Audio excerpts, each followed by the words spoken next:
All right, ladies and gentlemen, we'll talk about something interesting tonight on Report from Tiger Mountain. And, stick around, listen. It's going to be called Why Nationalists Are the True Anti-Racists. Yeah, stick around. Interesting opinions tonight on the Report from Tiger Mountain.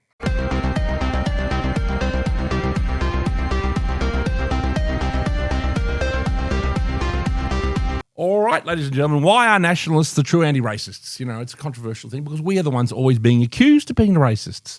And I know I have some fun here on the Report from Tiger Mountain. I make some jokes and I take the piss a little and, I'm known to do that. I take the piss of Islam, I take the piss of Jews and Judaism, and I do a bit of that. All very good because it's all in good humour, because I think with politics you've got to mix in a little bit of humour occasionally. But, what am I meaning? What do I say? What am I on about when I say that nationalists are the true anti-racists? Well, allow me to unpack it for you.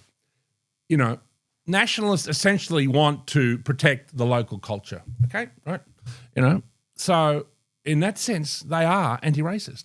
You could say, for example, how could you put it? If there were Japanese people who wanted to protect Japanese culture, and they say Japan for the Japanese, and they would justify, they would say Japan has a unique culture, Japan has a unique history, Japan is a unique people with certain beliefs, with certain, literature, arts, cinema, everything, and that this is really worth protecting.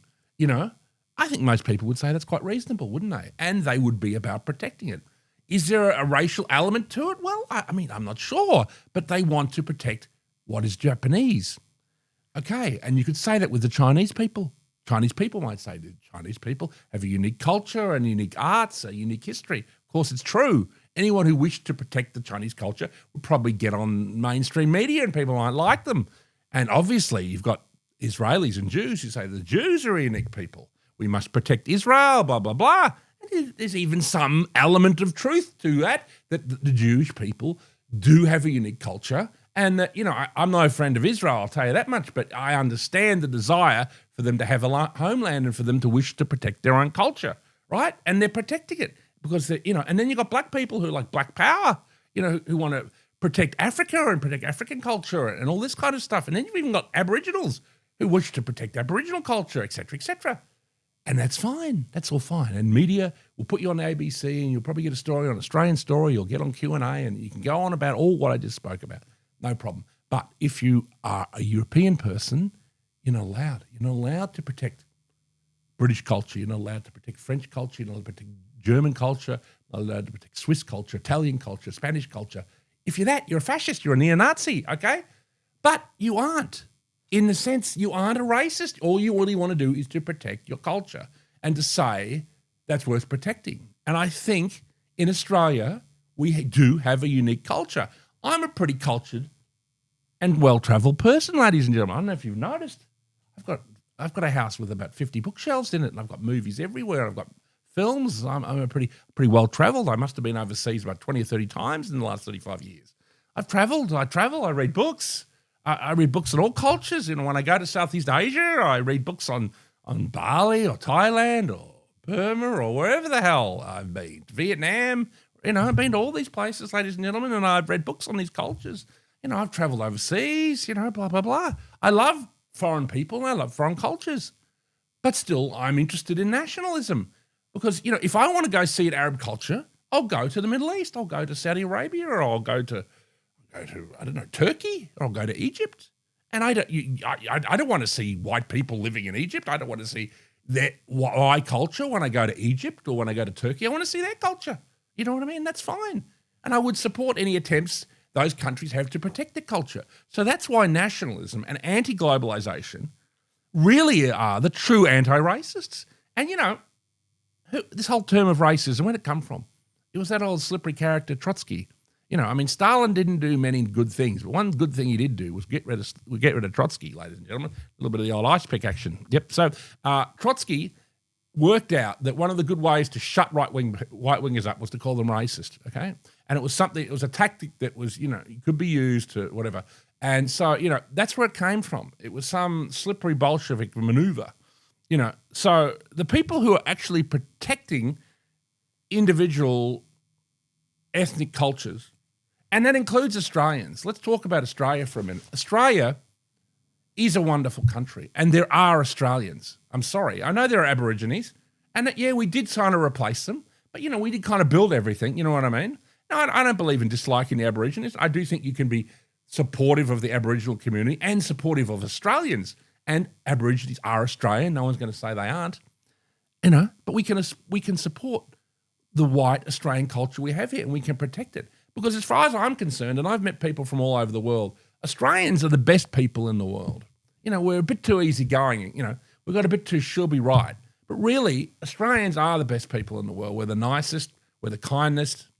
We're friendly. We're easygoing. And, you know, let's be honest, that's been used against us, hasn't it?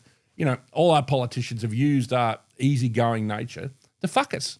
And that's why our country is now becoming overrun with people from China and people from India and people from the Middle East and people from Africa. Obviously, the Africans have got their whole machete vibe going on, you know. But, you know, you go into the CBD of Melbourne, it's just full of Chinese people. You go over to Box Hill.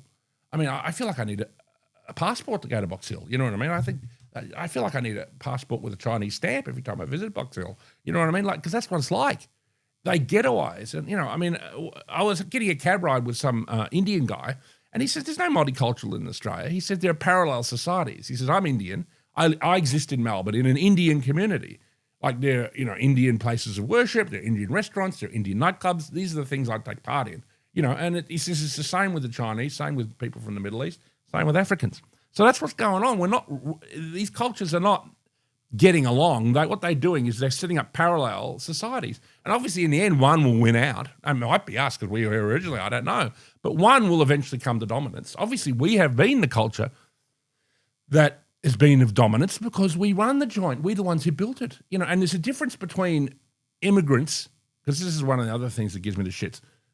We are settlers. You know, Europeans are settlers. My family's been here since the 1850s on both sides, probably all four sides, 8 sides if you go right far back enough.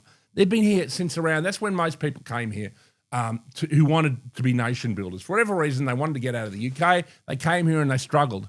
And then we did okay. You know, some of us did okay. Some of us did very well. Some of us, you know, I have relations who are worth millions of dollars. You know what I mean? Some of us are middle class like myself, whatever. Some of us are broke, whatever, you know. But, you know, this is our country, and, you know, Australia is worth protecting. And wanting to protect it is not, you know, racist, okay? It's like, you know, wanting to protect an environment. Like there's a beautiful forest, and it's just beautiful, and you just want to protect it the way it is, you know? That's what Australia is. So, you know, really we're conservationists. That's what we really are. And this accusation that we're evil, racists, or, you know, I'm not saying there are not a few people on the far right who do hold what you would call, you know, absolute hatred towards other ethnic minorities. I've never been one of those people, okay? You know, I take the piss sometimes, but I've never been one of those people. I love going to foreign countries, seeing foreign cultures. It's great. But I like to see foreign cultures over there. And I don't mind if they have a holiday here, great. But I just don't want them to live here. You know what I mean? I would like to keep Australia Australian. And everyone knows what an Australian is. It's Paul Hogan. It's Olivia Newton-John. It's Ernie Sigley. It's, you know, Daryl Summers. It's John Blackman. It's Sam Newman. That's what an Australian is. Everyone knows what it is. But, you know, you have that Aussie poster, you know, which is like somebody looks like using a Taliban. It's like Aussie. It's like, no, that's not an Aussie, you know? So that's it. We are the real anti-racists, and that's the great obscenity of it all, you know, of the whole globalist worldview. It's like black is white, white is black. Everything is round the wrong way. We're the people who are like the conservationists of how this country has been, and that's the truth. And that's all I wanted to say on this, you know, slightly more serious report from Tiger Mountain. Thank you.